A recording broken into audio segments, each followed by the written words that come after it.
Well, welcome back to the Patch Bar. This is the episode 14. Cannot believe it's already been, over 3 months that we've been doing this. Yeah, still going. Yeah, Yeah. surprising. We're still Crazy. going. So last week Yeah. we talked about hot takes on Yep. some of the issues on not issues but literally hot takes on the in the photography industry. I think you guys really enjoyed that one, didn't you? It's fun. Yeah. I like that one.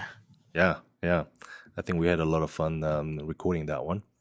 I forgot to introduce herself. This is Eugene with Pauline and John, as always.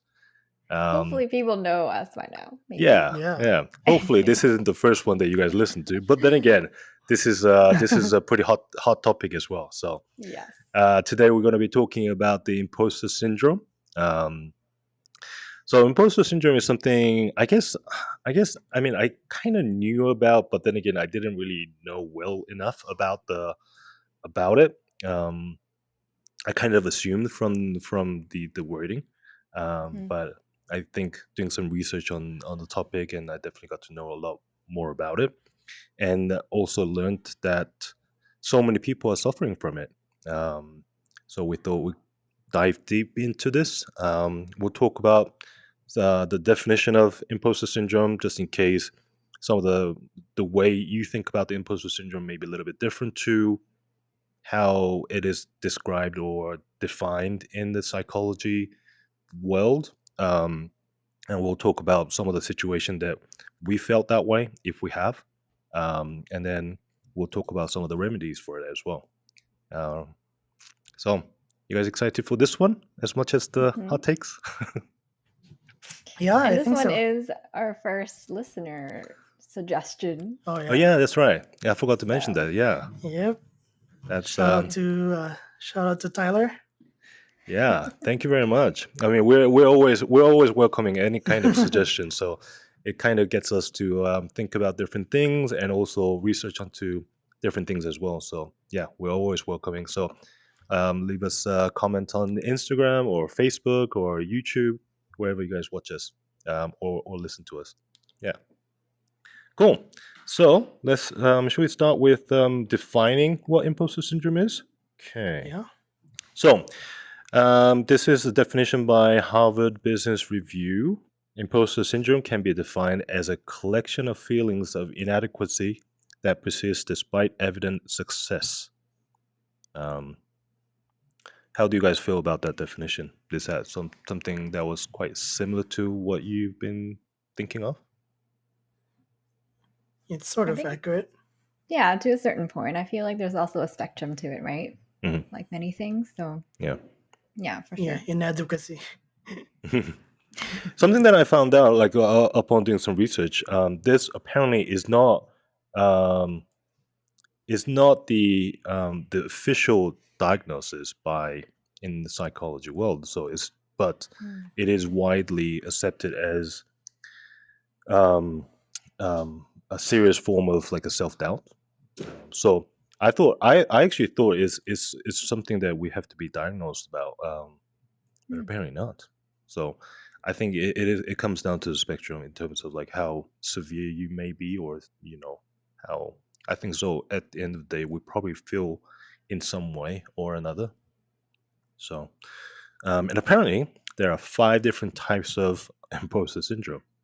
We may have gone crazy with the research,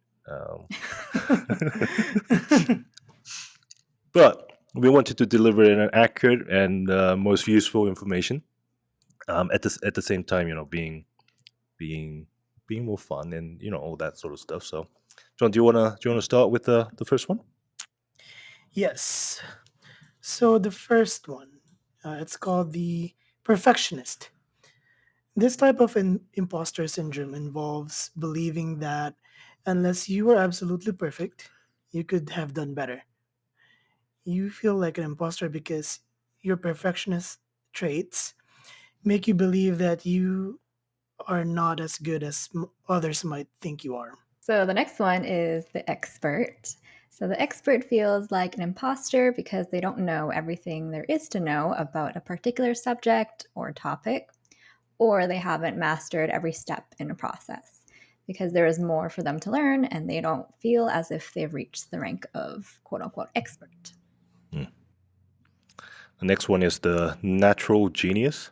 In this imposter syndrome type, you may feel like a fraud simply because you don't believe that you're naturally intelligent or competent. If you don't get something right the first time around, or it takes you longer to master a skill, you feel like an imposter. Next would be the soloist. It's also possible to feel like an imposter if you had to ask for help to reach a certain level or status. Since you couldn't get there on your own, you question your competence or abilities. And then the last one is the super person. So, this type of imposter syndrome involves believing that you must be the hardest worker or reach the highest level of achievement possible. And if you don't, you are a fraud. Hmm. So, which of the five, it doesn't have to be just one, but which of the five Mm. that you guys feel you guys may be categorized into? Well, the first one for sure, because I look into a lot of personality, I guess, quizzes and tests. Hmm. So I'm a Virgo, which already perfectionist. I don't know if you guys know anything about Enneagram, but I'm number one on Enneagram, and that literally is the perfectionist. So that's me for sure. I mean, I think I do relate to the other ones, like the expert, but I feel like everyone maybe relate to the expert Hmm. Right. to some degree, just because, I mean, they're the percentage of someone who is an expert in the field is quite low, right? Yeah. So, And I think, on the like for example, like especially on the wedding day, like if we're the photographer, then we should be the one, the mm, expert for it. Like in a wedding, I think because we're the only photographer there, we have to be the expert. We're not Mm. with other photographers where we can ask, or mm. we have to take that sort of like expertise role on that day. So I think that's something that we kind of always have to sort of like battle around, and yeah. I feel like that's where the issue lies, because we're getting paid to do this, so Mm, Yeah. we are the expert. Like we're supposed to know what we're doing, or at least we pretend to, but we certainly don't know everything, right? Like we try to Hmm. educate ourselves all the time, be better every day, but there are just some things that sometimes there are some things that we haven't encountered, and we deal with it mm, the day of.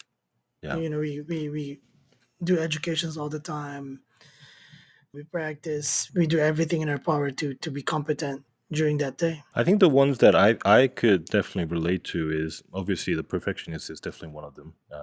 I hesitate quite a lot with the editing part, especially. Yeah. But I think I can definitely relate to the super person. Um, Mm. I feel like I don't know if it's just one of those things that like I feel like I'm putting a lot of energy and time into it, but at the same time I'm not really getting a lot of stuff done. Which meaning people who are more expert, people who knows what they're doing, feels I feel like they know how to do things much more efficient way, and I get kind of stuck in my sort of my own thoughts and just keep going round and round, and just by putting I try to work harder as a result. But I think, yeah, I think that's definitely one of the things that if I don't work, then I feel like I'm not putting my best effort into. So yeah. So Makes sense. John, how about yourself?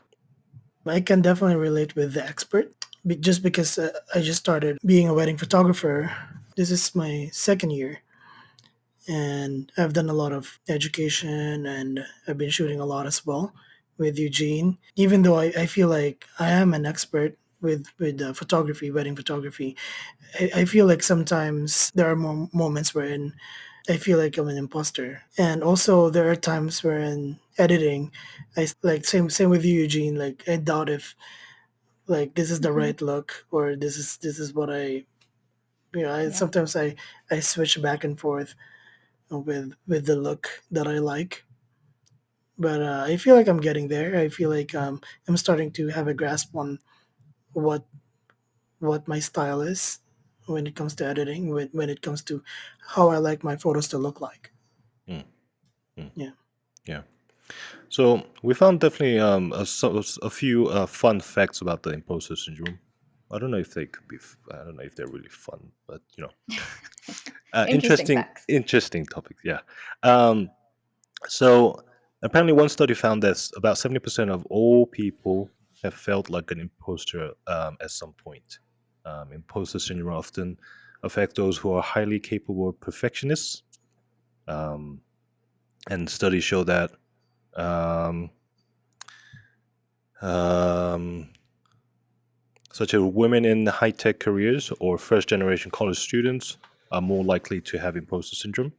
Research has also found that imposter syndrome is common among Black American, Asian American, Latin college students in the US. I mean, obviously, you don't have the research data on Canada or in other countries, but I Probably think I similar. can definitely. Sorry. It's probably similar. Yeah, I can definitely relate to why that is. So, Hmm. um, do you guys feel like in the I mean, I think I definitely had this kind of sort of fear about imposter syndrome without even knowing what imposter syndrome was. But I think, do you think probably in the last 3 5 years time that imposter syndrome has got a lot worse because of like things like social media, because we're constantly comparing ourselves to other people. Like even in the photography world, we're kind of comparing to other people, other photographers who shot similar kind of wedding or similar environment or all that kind of stuff. Yeah, I definitely feel that. Instagram, you see a lot of this like beautiful photos all the time, Mm, and it's really hard not to compare yourself to others, and like what I'm saying, photography is very it's a very saturated career. There's a lot of people getting into it, so the competition is very high, mm. and you just can't help yourself but compare because you're always like thinking, am I even up to par with the others? You know, not And even. when you start seeing Yeah, like how long they've been in the business and they've only been in exactly. the business for like 3 years. Yeah, exactly. Sometimes it's shocking, like how good they are, and yeah, it's hard not to doubt yourself. But what I try to do is I try to really limit the people that I follow now. There has to be a purpose when I'm following people on Instagram. It's either you're my friend or you're someone that I look up to.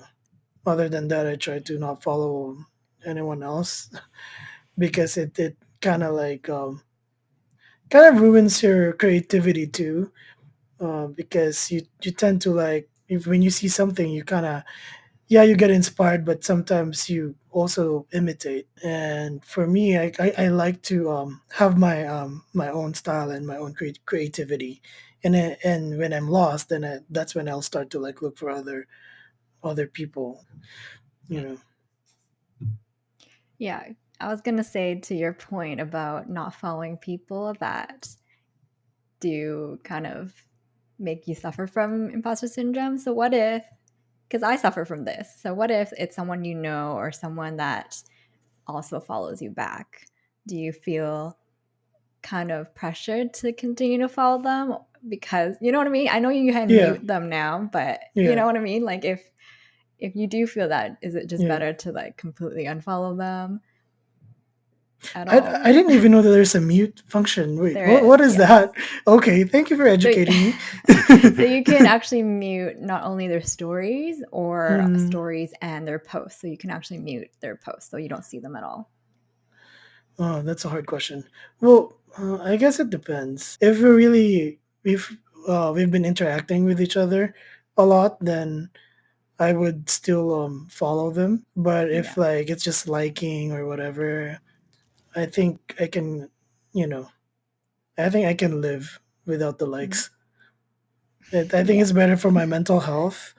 Yeah. I would prioritize that more than anything else. Mm. Yeah. How about you guys? How do you know if that person's following you? Unless it's like obvious, like you're interacting quite often. Like Well, you would have Yeah, to you can unfollow see. that person in order to see them they're following you back, don't Well, you you? can search them, right? Okay. yeah, Like in your followers. follow But list. yeah, Yeah. I would probably mute. But yeah, there are some people, I'm not gonna obviously name names. There are some that I'm like, I don't, even connect with you at all. So why Yeah. am I following you? Exactly.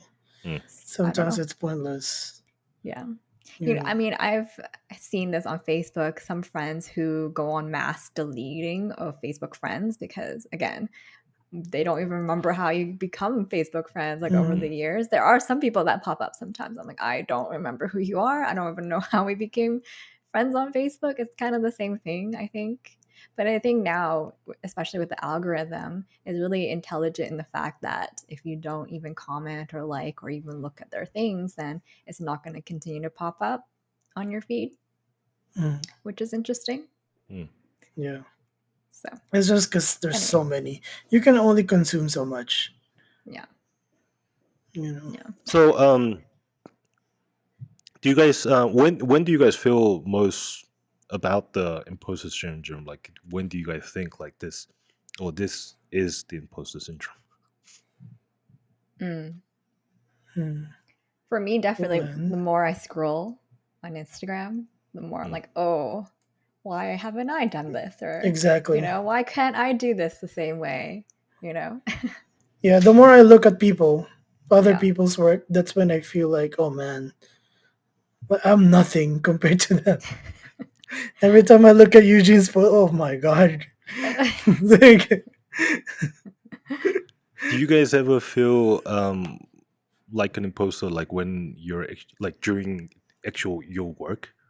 Like when you're shooting or when you're editing or talking to a client? mm, well, from when I'm shooting, the only feelings I'm feeling is nervousness, excited, Mhm. and I think that's pretty much it. I don't feel like I'm an imposter because when I'm there, I'm like I have no choice. I have to do this. Like you know, I'm not thinking of anything else but taking care of you know the clients and hopefully taking good photos. Mm. Yeah, I'm focused when I'm. Those self doubt is good for when you're scrolling. That's the right place to be doubting yourself.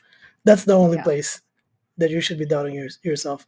When you're already with a client, like it's either you're already an imposter doing your best, being an imposter, or just being focused. Yeah, How that's about you, to Pauline? me. I think similar. I don't necessarily think, I'm suffering from imposter syndrome during a shoot. More so, I'm more in my own head. And like when there are pauses or when I kind of can't think of any more poses or something, I'm like, oh no. And I kind of, Yeah, not panic, but I'm like, oh gosh, like what are the clients thinking? So yeah, I'm not really like comparing myself to other people, but I think it's just my own challenge that I have to overcome. So yeah. yeah, That maybe a little though. that's probably where I feel the most like an imposter during a Yeah. shoot when I cannot think of like a pose in this Mm, situation with this light and with this background and all that, and I'm like, Mm, I should be the expert. I should be guiding this couple and pose them in a yeah. way to get them the best photo out of that situation. But I'm panicking and I'm like, what if they think that all the photos that are on my Instagram are taken by someone else and it's not really Yeah. me. So I oftentimes I think I panic a little and I rush into it instead of Mhm. taking a little bit slower. But honestly, it's the feeling that I get every session. Um, I Mm. don't know how John would see me, but I think I think I think feeling of having an imposter syndrome and overcoming it it's different to not having an imposter syndrome. So I think I have it every session, but I think I know a way of getting myself out of it as well. But yeah, Yeah. I get that every session, and editing is the biggest thing for me. When I'm editing, I'm trying to edit to what would look the best in that sort of situation and that to tell that story. But at the same time, it doesn't really it doesn't really feel right in terms of the colors and in terms of the light situation. If I were to use little bit different color tones and all that, I think it would just look better. But sometimes then it won't the story or the overall story won't flow as well. So I've gone through it a lot of times. This is, I guess, this is a message to my clients as well. If you haven't got if you haven't got the photos back, I probably edited the photos of every client at least 3 or 4 times in different edit tones, just to see what would be better. And in that sort of situation, yes, I'm by myself, and it's all just thinking there's no one to sort of like doubt me. But at the same time, I'm kind of doubting myself, like, am I doing this right? Should I be having a professional editor instead of me doing everything? That sort of thing. So yeah, I think the editing is the probably the biggest sort of um, worry that I have. um, and then definitely the self doubt I get from it. But yeah. Have you ever gone through that and realized that your first edit was still the best? Yes. Yep. Okay. Always. Really? Well then. But That's interesting.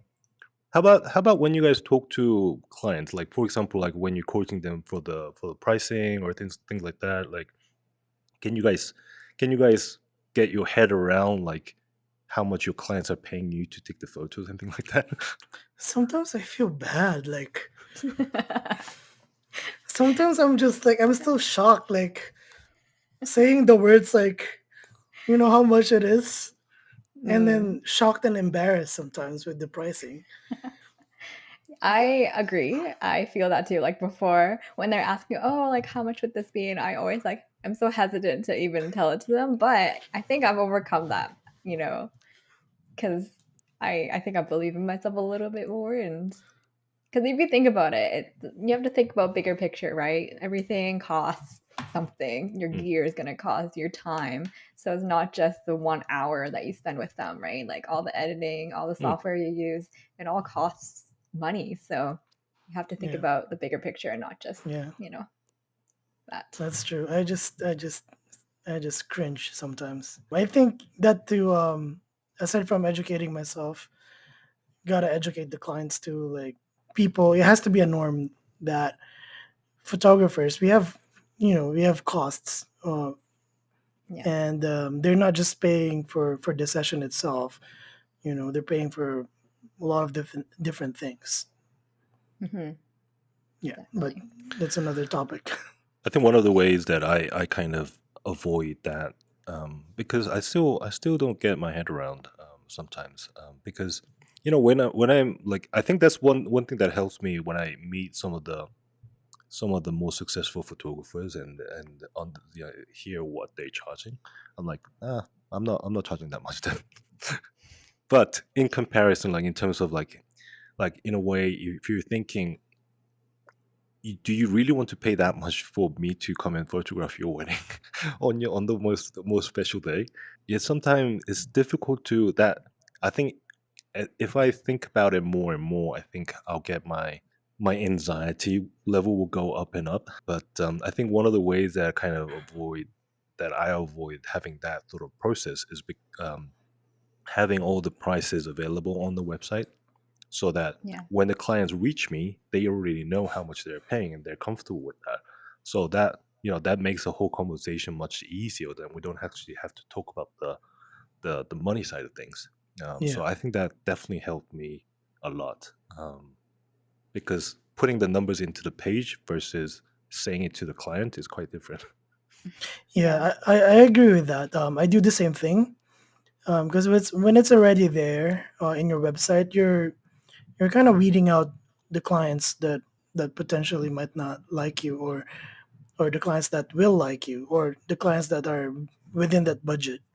So it's not hard to talk about pricing anymore because yeah, to me it's so hard. I'm just embarrassed. But But but speaking about those more, I guess, photographers that have been in the industry for longer and that do charge a higher price, don't you feel like they still suffer from imposter syndrome, and maybe even more so Mhm. because they are charging so much more, even yeah, though they have experience to back it up, they probably still suffer from it, right? Like I don't think no one, like I don't think there's a person that doesn't suffer from it to a certain Right. And degree. I think that kind of brings back to the point where, like because they've been in the industry for a longer period of time, they've experienced more things and they probably have more ways of overcoming that sort of mm, self-doubt and anxiety that they get. I think probably a lot of the industry, probably most of the industry, but I think the photography industry and videography industry in general, I think probably 100% people will feel it to Hmm. some degree. Like it's not Yeah. like I'm not saying like everyone has to be severe, but I yeah, think to Yeah. some certain point, like everyone will suffer from it. yeah, Um, so I think having, and I don't. I mean, that's something that I wanted to bring. I want to bring up later, but I think having that imposter syndrome feeling, the self doubt, could be a good thing mm. Hmm. as it come as when it comes down to creativity. I think so. Yeah. Yeah. And I was maybe this is related with the pricing and with the current trend that we're having because everybody's saying 2023 that booking new clients are harder. I don't know if that's also gonna affect your mentality when it comes to your pricing because you're doubting yourself. Yeah. Like, you know, I don't know how that's gonna play into yeah, your pricing, booking people and self doubt. I'm glad you brought that up actually, because a lot of the Facebook groups that I'm in, a lot of people are commenting in the fact that, oh, am I the only one that's experiencing this? Because the bookings that they've had for this year are so much lower than previous years. And so Yeah. they are self-doubting themselves. And I guess and this could lead on to, how we overcome it. But these Mm, people are reaching out and kind of reaching out to a community and just someone else that may feel the same way because right. most likely someone else is. Yeah. So, Yeah, Yeah, and and I think it just comes down to the timing thing as well, just economy timing, and like you finally put the price up for the first time in like 3 years, and then first client you take on, they just it was so much more difficult session than you probably saying, oh, probably I'm not worth that much, but it's not. It doesn't have anything to do with that. yeah. So yeah, John, did you have anything to add on? I guess I know I understand it might be scary as well. If that's like your sole income, you're definitely like Mm. that's always gonna bug you. You're always gonna think about that. Like, did I price my service right? Am I too expensive? Or oh, that's always gonna mess you up. But I guess you just have to keep in mind what is your worth, and you have booked clients like that before. You just have to like I guess always realize your worth and what you're capable of. Yeah, especially if you had a full-time job previously where you Yeah, did have a steady income and all of a sudden you are relying on yourself yeah, and pretty much your skill, right? And if you are doubting your skill and yeah. feeling It's not hard. good Yeah, enough and unworthy, then yeah, for sure, that probably can be more impactful for them. Hmm. yeah, I think that we can definitely naturally move on to the remedy side of things then. yeah, Um, Mm. some of the remedies that were suggested on, Harvard Business Review and the WebMD, all that kind of stuff. Some of the articles that we kind of research on. So the 5 points that was kind of popular was recognize impulsive feeling when they emerge, rewrite your mental programs, reframe failure as a learning opportunity, visualize your success, accept that nobody is perfect. I think overall it's saying that like we just have to think in a little bit different direction. Do you guys have Pauline? Do you have any sort of like a way that you fall back when you have sort of like imposter syndrome? I think the purpose for me is really to change my mindset and how I look at it, right? Because you kind of mentioned it earlier that it could be a good thing to have a little bit of imposter syndrome, kind of like stress. It's good to have a little bit of stress, Mm. right, in your body. That's what keeps us going, really. Yeah. And so I think, yeah, again, changing your mindset, thinking of it in a different way, thinking the bigger picture of things. Because sometimes when we are so focused in this one thing, oh, I'm not editing this photo good enough. That's just, one detail among this huge, process, right? That you are working with a client. So that's just one small thing that they're going to be seeing your work. But at the end of the day, there's so much more that's, at play here.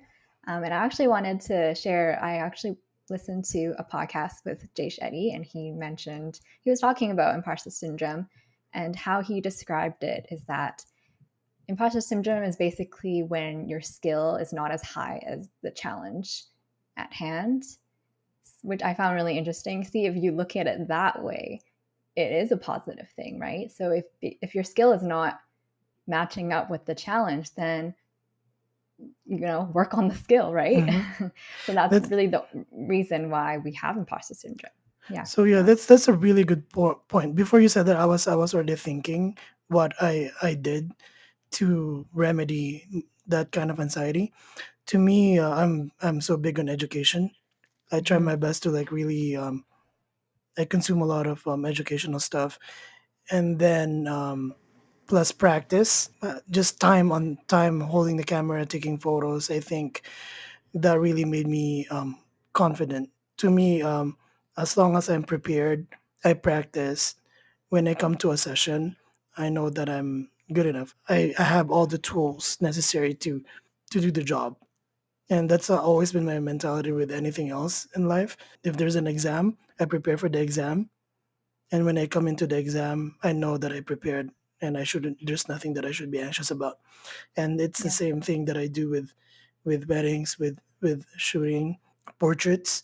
Is I know that I did all of my homework, I practiced, and I educated myself as much as possible, so that when the time comes, I am well equipped and I know I can handle everything. So yeah, that's been my mentality yeah, I with think the yeah, goal is really to get, like, minimize that gap between skill and the challenge, yeah, right? So yeah, the ideal is to have it match, but I think if your skill is then greater than the challenge, that's when it doesn't become fun anymore, I would think, for me anyways. If it's not challenging anymore and your skills, overpowering the challenge, then I think that's when, I don't know, I think it just becomes a job and not something that you enjoy.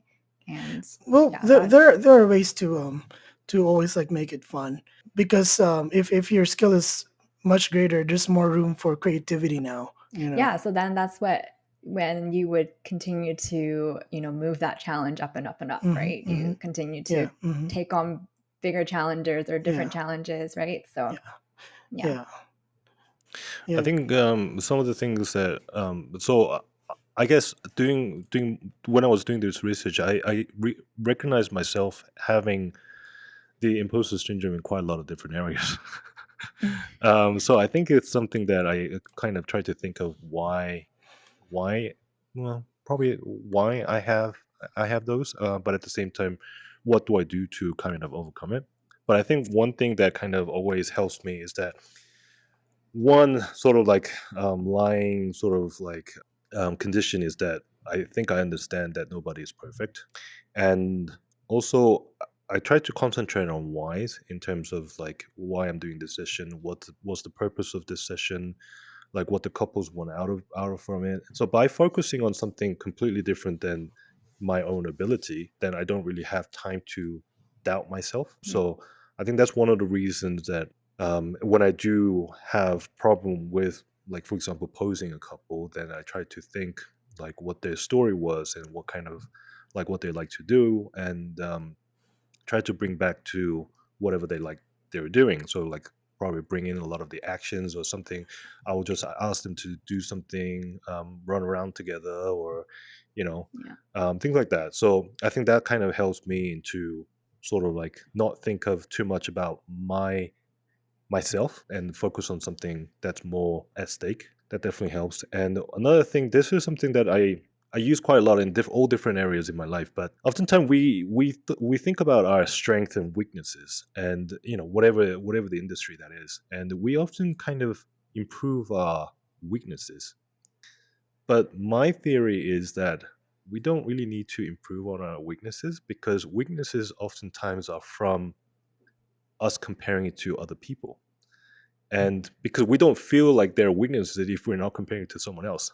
So oftentimes I feel we should strengthen the strength even more. So something that could be, I don't know, having a system that was something that you're good at.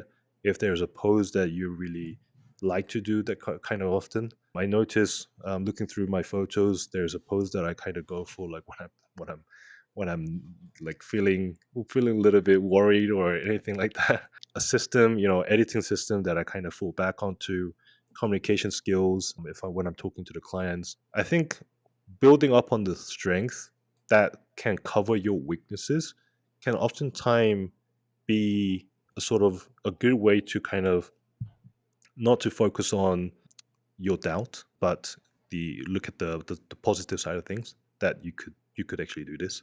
So yeah, I mean those are the sort of like the remedies that I thought of. But I think, yeah, that skill and challenge thing, that's actually really good. Hmm. I think we're always kind of challenging ourselves to do something bigger and bigger. And like you said, if the skill is higher, sometimes that does happen. Like for example, like when I have, like last year was in September through October, I had like 32 days in a row of shoot. At that Mm. point, some of the easy sessions were like I knew the skills were much higher than challenge. Like it was just a day that I go out and shoot, but also it was Yeah. a time that I could just have fun and just relax and make money for the business side of thing, Yeah. and just so that could be used as either or for your business, or for just kind of managing. And like if you go through that sort of like easier sessions, I think you also learn how to relax yourself on the session as well. Because that was a big thing, like at the beginning for me. Like I got really Yeah. nervous. So Hmm. yeah. So there's good either or skills, but skill being higher, the challenge being higher. Yeah, I think there's good either or. Yeah.